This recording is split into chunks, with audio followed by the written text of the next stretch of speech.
Me chamo Paulo Lino. Eu nasci e me criei em Manaus. E embora eu tenha viajado por alguns lugares e morado em outras regiões do país, eu sempre considerei aqui como meu lar.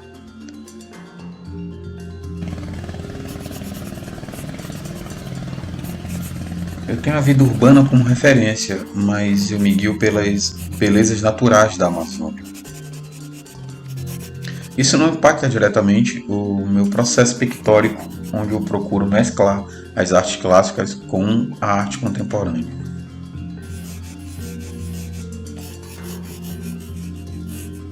Minha visão dentro da cidade é mais antropológica e filosófica, enquanto que nas minhas criações artísticas eu demonstro meus estudos acadêmicos. A fauna e a flora amazônica, tão cobiçadas pela humanidade em todos os sentidos, acabam por refletir nos artistas locais essa tendência pictórica que eu ainda não assimilei, mas que com certeza eu estou em busca de uma forma própria de representar essa natureza autóctone.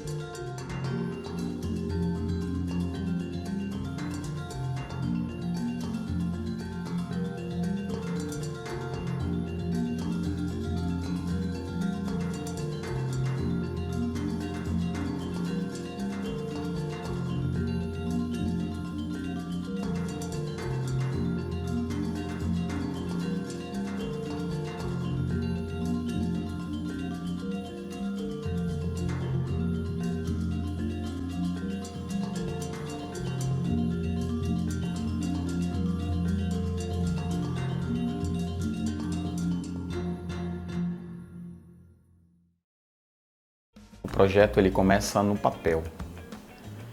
Então é feito, né, todas as etapas. O que vai me guiar eu utilizo um cronograma. Esse cronograma vai ter as datas específicas, né, o tempo que eu tenho para cumprir com cada uma das etapas e os serviços, né, que vão ser feitos. Então o que eu faço? Eu associo, coloco o nome das pessoas envolvidas, dos profissionais envolvidos, o cara que vai fazer o chassi, né, a pessoa do contato da loja, que eu vou comprar o tecido. Então eu vou colocando um monte de gente que eu vou fazendo esses contatos e vou realizando cada etapa de uma por uma. Com isso, qual é a vantagem disso?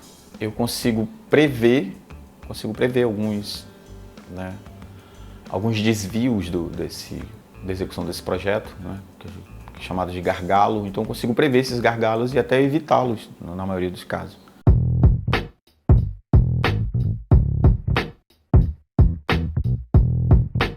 É aí que entra a etapa de compra dos materiais e tal, seleção, né, de cada um deles, o que vai ser usado. A madeira, por exemplo, que vai ser usada no chassi, o tecido que vai ser fixado na tela, as tintas que vão colocar a base.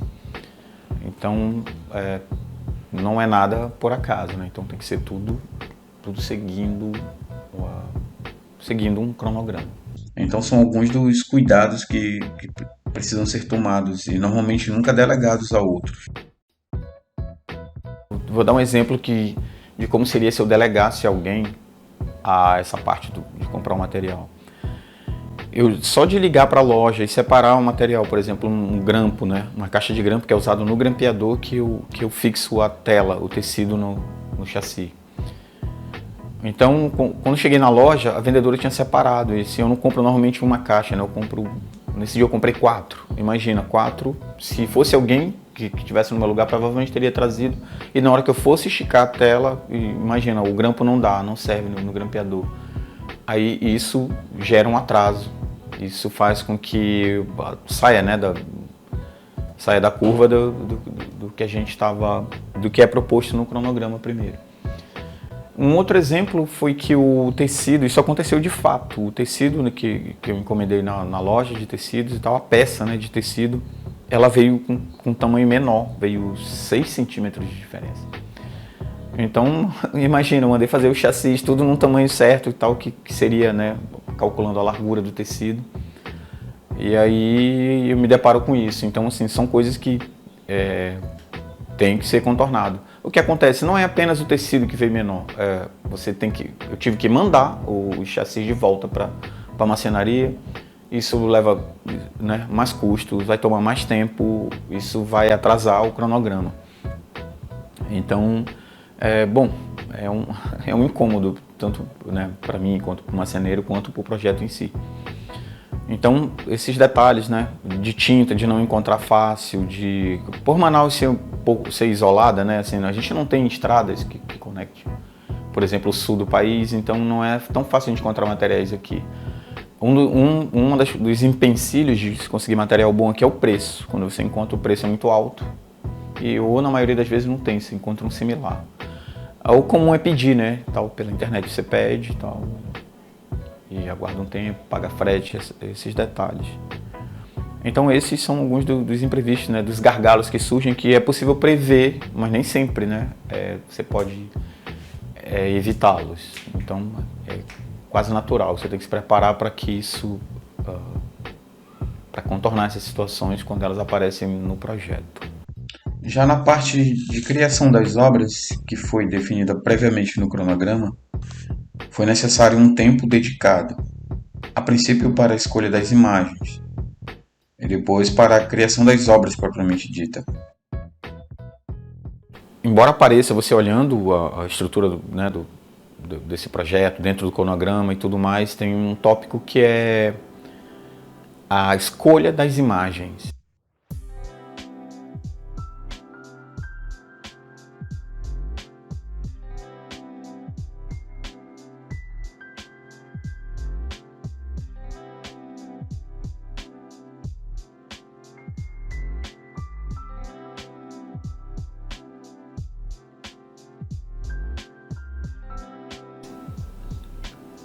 A princípio, né, a gente pode pensar assim, escolha das imagens, não é algo óbvio, né, não é certo. Mas assim, para esse projeto, eu propus que seria releituras de obras de grandes mestres e tal, releituras de obras de arte. Além do Caravaggio, né, mestres como Delacroix, Ingres, Vermeer, Peter Paul Rubens. Então assim, eu fui escolhendo esses grandes clássicos aí. E o que acontece, a proposta dos quadros, né, para essa exposição eram horizontais e alguns deles eles são verticais. E aí eu tinha que tentar ajustar de forma que não ficasse, que não cortasse muito a imagem. Então eu tive que adaptar eu coloquei no Photoshop e tal, né, tive que dar uma trabalhada no quadro para chegar num ângulo legal que não ficasse estranho, um corte muito horizontal numa pintura vertical. Eu coloquei, na verdade, se não me engano, 2 semanas para essa pesquisa.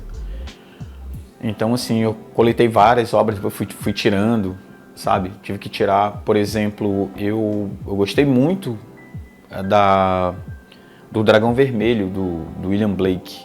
E ele é vertical, não tinha como. Quando eu tentei cortar e fazer, então, transformar em horizontal, não ia dar. Deitado também ia sair da lógica. Em pé ele quebraria a estética dos outros quadros. Então acabou ficando de lado. Tem muitos que ficaram de lado. O Goya mesmo, o Saturno Devorando Seu Filho, ele é quase vertical assim, né? Então, e eu tive que cortar a pintura, mas até que ela caiu bem, ela ficou legal.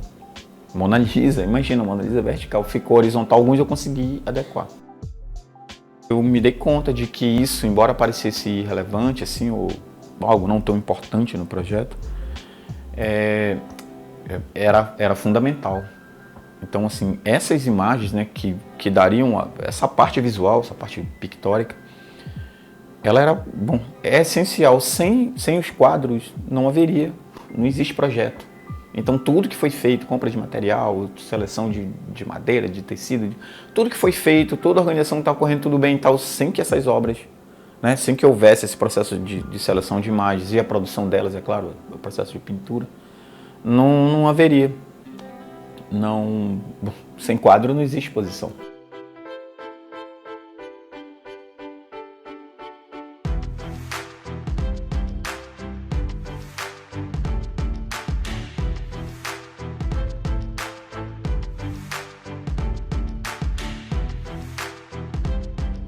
Com as telas prontas, as imagens escolhidas, o material selecionado e o ambiente adequado, e aí já é hora de começar a criação das obras.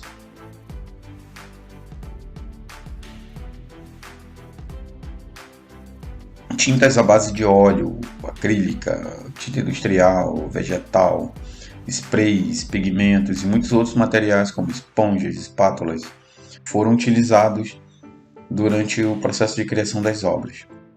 Técnicas como veladuras, ala-prima, action paint e aguadas fizeram parte da composição desses quadros. Para as obras serem finalizadas, aconteceu um imprevisto. O processo clássico, normalmente, pelo menos uma das técnicas é um processo de veladura, né? Chamado veladura. Então você coloca uma camada e aí depois vem outra camada, então assim vai deixando velada a que está embaixo. Então com várias camadas, então começa um efeito, né, realista e tal.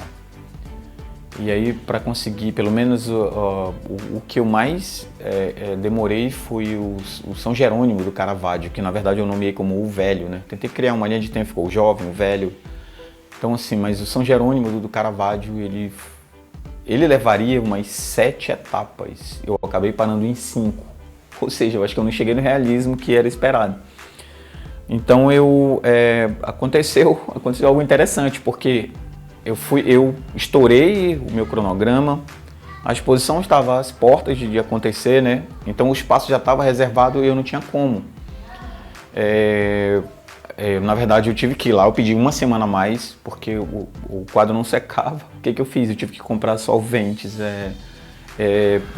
secador de cabelo, imagina, tinta a óleo ela tem o tempo dela mesma, né? Ela tem o próprio secante, mas alguns efeitos eu tinha que aplicar com óleo de linhaça para conseguir o determinado efeito, e o óleo de linhaça ele acaba tipo retardando um pouco a secagem. Isso aí foi um pouco, saiu demais da curva, do esperado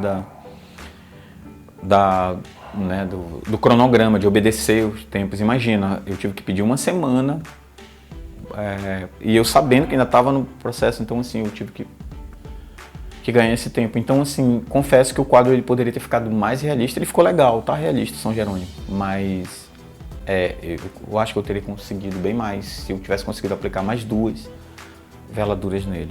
Tive que me focar quase que integral só nesse projeto. Isso levava horas a fio.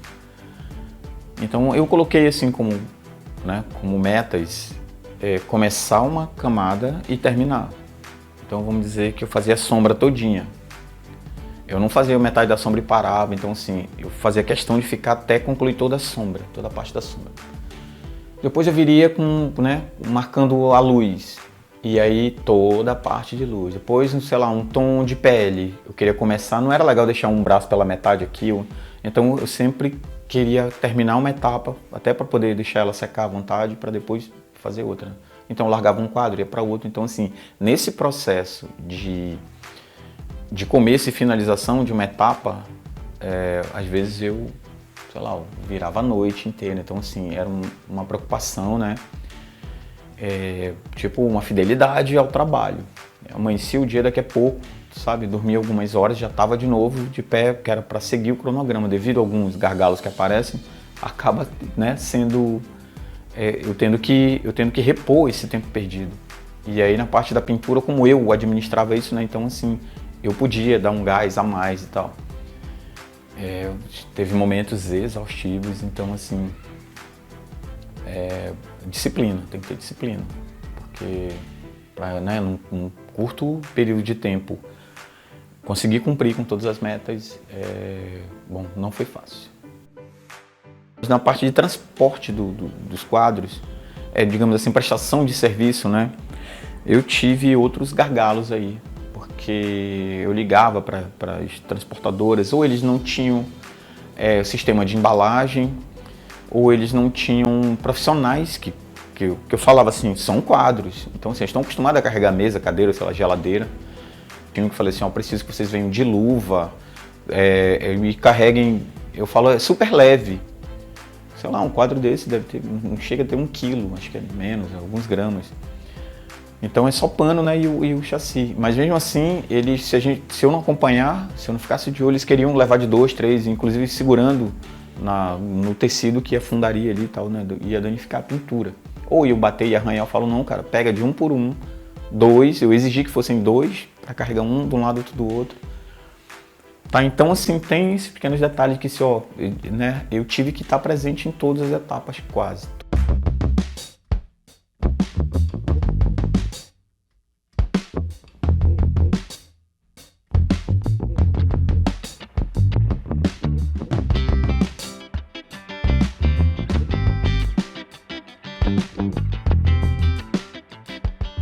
Todo esse processo ele foi documentado.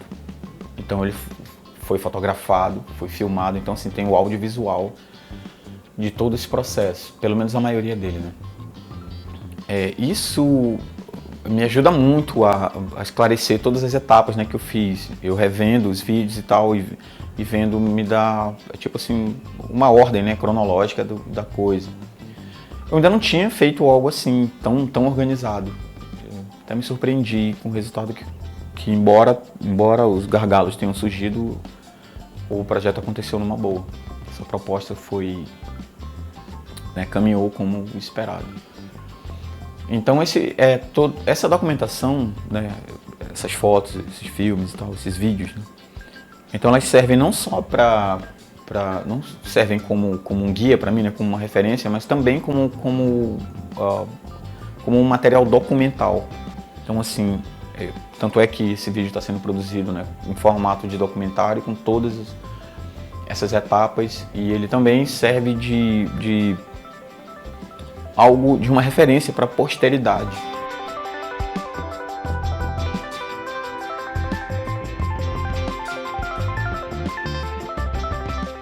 Com relação à divulgação, né? Eu não tinha outra alternativa assim a não ser a modernidade, e atingir diretamente, né, o público online. Então, assim, é claro que eu utilizei o bom e velho marketing outbound, né? Assim, o imprimir flyers, cartazes, uns brindes, tipo assim, um marcador de livro, umas coisinhas legais e tal. O próprio catálogo, né? A exposição tem um catálogo das obras mostrando o processo dela, da construção e ela pronta. Então, assim, essa divulgação desse trabalho se deu sobretudo mesmo nas mídias sociais. Então, Facebook e Instagram foram os alvos, né? Compartilhei em alguns grupos de WhatsApp. E além do site, né, que foi construído, o link do site era divulgado junto com as peças, né, com os banners, os banners digitais no Facebook e Instagram. Não utilizei Google Ads porque assim não me foi muito bem. Normalmente as pessoas procuram algo de necessidade, assim, depende da situação. Não me pareceu muito coerente anunciar a exposição, ainda mais que um período de tempo específico. Então a gente só utilizou mesmo, toda a equipe de marketing só utilizou as redes sociais. O site foi até algo bem tecnológico, assim. O site ele tem na verdade já saiu, né? Era no começo, as pessoas solicitavam colocavam um e-mail e recebiam o convite da exposição. Então tinha essa opção, ou você preenchia um formulário ou passava o celular, né? Tinha um QR Code no site. Então ficou muito legal isso e era automático, foi criado um sistema de disparo de e-mail. Esse mesmo sistema que, por sinal, né, depois não funcionou com a lista dos convidados. Porque assim, você recebe o convite e tal, beleza, já né, seu acesso lá na exposição tá tranquilo. Então a gente tinha um controle das pessoas que estavam mandando seus e-mails, pelo menos uma estimativa de quantas pessoas tinham. Agora, a lista que é formal, tipo assim, mandar para as autoridades, sei lá, né, governadores, prefeitos, secretários e a sociedade em geral, tipo empresários, toda essa coisa formal, essa parte formal é que teve essa falha. Não houve o disparo desses e-mails por algum erro que é construído tipo um funil, né, de vendas, um funil de marketing, né? E aí essa conexão toda, então em algum momento ela falhou, que era no disparo desses e-mails para a lista do vernissage. Então foi um dos pontos negativos, embora, né, eu afirme que foi brilhante. Bom, no final correu tudo bem, assim, de acordo com as minhas expectativas, foi bem né, acabou saindo tudo bem. Eu acho que ficou legal a exposição, o resultado final. Foi brilhante assim, o desempenho da banda, de blues no coquetel, o próprio, né, o próprio coquetel em si, o vernissage foi muito legal. As mídias digitais foram todas, seguiram o cronograma, Facebook, Instagram e tal. Os anúncios ads, tudo correu legal. O próprio site ficou muito bom e ainda está em cartaz, né? O site vai ficar por um longo período, eu não sei se eu vou tirá-lo do ar. E, né, quem não pôde ir na exposição lá física, curte lá, dá uma olhada no site.